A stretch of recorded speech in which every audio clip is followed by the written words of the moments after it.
എന്തുണ്ടായെന്ന് പോലും പെട്ടെന്നൊരു സംഭവം നമ്മൾ പ്രതീക്ഷിക്കാണ്ട് ഇപ്പൊ നമ്മൾ ഇരിക്കുന്ന സ്ഥലത്ത് നിന്ന് ഒരു ഇത് വരില്ലേ, അങ്ങനത്തെ അതൊക്കെ യാദൃശ്യമായിട്ടൊരു സംഭവം. എൻ്റെ ജീവിതത്തിൽ ആദ്യമായിട്ടാണ് ഞാൻ അങ്ങനെ ഒരു ഇത് കാണുന്നത്.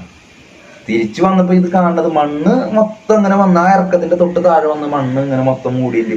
പുഴ കാണാം, ടവർ വീണിട്ടുണ്ട്. പക്ഷെ അവിടെ വേറെ നിൽക്കാനോ വേറെ ഒന്നിനും നമുക്ക് പറ്റൂല. കടന്നതിന് ശേഷം അവിടെ നിന്ന് ഇങ്ങോട്ട് വന്നത് ഒരു സിമെന്റ് വണ്ടിയാണ്. ആ വണ്ടി കയറി വന്നിട്ട് ആ വണ്ടിയുടെ മുന്നിൽ കൂടെയാണ് ഈ സംഭവം ഉണ്ടാവണം. ആ ഡ്രൈവർ ശരിക്കും പറഞ്ഞു, ഞാൻ ആ ഡ്രൈവറെ തൊട്ടിട്ടും വർത്താനം പറഞ്ഞിട്ട് ആ ഡ്രൈവർ മിണ്ടിയിട്ടില്ല. ആ ഡ്രൈവർ ഇങ്ങനെ തന്നെ നിൽക്കായിരുന്നു സ്തംഭിച്ചിട്ട്. കാരണം അയാളുടെ മുന്നിൽ കൂടെയാണ്, അയാളുടെ വണ്ടിമേ തട്ടിയാണ് ഈ മണ്ണ് ഇങ്ങോട്ട് പോണത്. അപ്പോൾ സത്യം പറഞ്ഞു കഴിഞ്ഞാൽ അയാളാണ് ശരിക്കും ഇത് മുന്നിൽ കണ്ടത്. ഇന്നത്തെ ഒരു വിഷയം പറയുന്നത് നിങ്ങൾ കണ്ടിട്ടുണ്ടോ അല്ലെ? ആ വീഡിയോയിൽ പറയുന്നത് ഒരു ദൃക്സാക്ഷിയായിട്ടുള്ള ആൾക്കാർ, ഒരാൾ അത് പയ്യൻ പറയുന്നത് എൻ്റെ അനുഭവം പറയുന്നുണ്ട്. തലനാട്ടിലേക്കാണ് പയ്യൻ രക്ഷപ്പെട്ടത്. ഓക്കെ, അപ്പോൾ എല്ലാം എന്താണ് ആ പയ്യൻ പറയുന്നത്. അപ്പോൾ അത്രയധികം എന്താണ് രൂക്ഷമായിരുന്നു ആ മണ്ണിടിച്ചുമായി ബന്ധപ്പെട്ടുള്ളത്. അല്ലെ, ഒരുപാട് നമ്മൾ വിചാരിക്കുമ്പോൾ അത്രയധികം മണ്ണ് അവിടെ ഉണ്ടായിരുന്നു. ഓക്കെ, ആ മണ്ണ് എത്ര ടൺ മണ്ണ്? നമ്മൾ 24 അടി താഴ്ച ഉണ്ടെന്നാണ് പറയുന്നത്.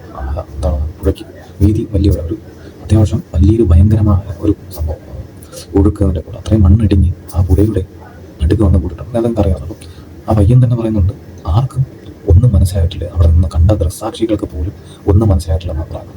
അത്രയധികം എന്താ പറയുക പ്രശ്നമായിരുന്നു എന്നാണ് പറയുന്നത്. പിന്നെ കണ്ട പല ദൃക്സാക്ഷിയാണ് പല ഗവൺമെൻറ് പല കാര്യത്തിലാണെങ്കിലും തുറന്നു പറയത്തില്ല പല കാര്യങ്ങൾ. കാരണം അവർക്ക് പോലീസ് കയറി ഇറങ്ങണം, കോടതി പറയുന്നതിൽ കയറി ഇറങ്ങണം എന്ന് വിചാരിച്ചിട്ട് അവരൊന്നും പലരും വിട്ടു പറയാറില്ല. ഓക്കെ, അത് എന്താണ് ഈ പറയുന്ന അന്വേഷണത്തിൽ. പിന്നെ എല്ലാവരും ഈ ആൾ കൂടിയ പാമ്പ് ചോരെന്ന് പറഞ്ഞിട്ടില്ല. പിന്നെ എന്താണ് എല്ലാവരും ന്യൂസിൽ പറഞ്ഞിട്ട് തന്നെയാണ് പല കാര്യങ്ങളും പറയുന്നത്. പിന്നെ ചില ആൾക്കാർ നേരിട്ട് പോയി അന്വേഷിക്കുകയുണ്ടായി, അല്ല അവിടുത്തെ എന്താണ് അവിടുത്തെ യഥാർത്ഥ സിറ്റുവേഷൻ എന്താണ് പല ആൾക്കാരെയും പറയാനുണ്ടായി. ഓക്കെ, ന്യൂസിൽ ഇപ്പോൾ ചില കാര്യങ്ങൾ പൊലിപ്പിക്കാം, പല കാര്യങ്ങളും പറയാം, എല്ലാവരും കുറ്റം പറയാൻ പറ്റത്തില്ല. ഓക്കെ, ഇതിൽ എനിക്ക് മനസ്സിലായിട്ടുള്ള കാര്യം, നമ്മൾ വാർത്ത കേൾക്കുമ്പോഴും പല ആൾക്കാരും എല്ലാവരും നിന്നും ഇതൊക്കെ കേൾക്കുമ്പോൾ എനിക്ക് മനസ്സിലായിട്ടുള്ള കാര്യം വളരെ ഈ സംഭവം എന്ന് വെച്ചാൽ വളരെ ഡേഞ്ചർ ആയിരുന്നു. അല്ലെങ്കിൽ കണ്ണടച്ച് തുറക്കുമ്പോൾ ഈ സംഭവം തീർന്നു. പുള്ളിക്കാരൻ പറയുന്നതാണ്. ഓക്കെ, അത് നമ്മൾ വിചാരിക്കുന്ന ആൾക്ക് അത്ര നിസ്സാര കാര്യങ്ങളുണ്ട് ഈ രക്ഷിക്കുക, അല്ലെങ്കിൽ അവരെ പുള്ളിക്കാരത് കണ്ടെത്തുക എന്ന് പറയുന്നത് അത്രയും അത് അടിയൊഴുക്കുണ്ട്. അതുപോലെയല്ല, ഈ മണ്ണ് ചിലപ്പം ഈ ലോറി മൂടിയിട്ടുണ്ടാവും, ഈ ലോറീനെ ഈ മണ്ണ് മൂടിയിട്ടുണ്ടാവും. അപ്പോൾ ഈ മണ്ണിൻ്റെ അടുത്ത് നിന്ന് തുറന്നെടുക്കാൻ പറ്റും. ഈ പറയുന്ന ഏറ്റവും ലാസ്റ്റ് അവസാനം വരെ പുള്ളി ഒരു ഡൈവേഴ്സാണ്, പുള്ളിൻ്റെ പേര് പറഞ്ഞില്ല, പുള്ളിക്കാരൻ ആലുമാലൊക്കെ കിടപ്പുണ്ടെന്ന് പറഞ്ഞു, തകര ഷീറ്റ്.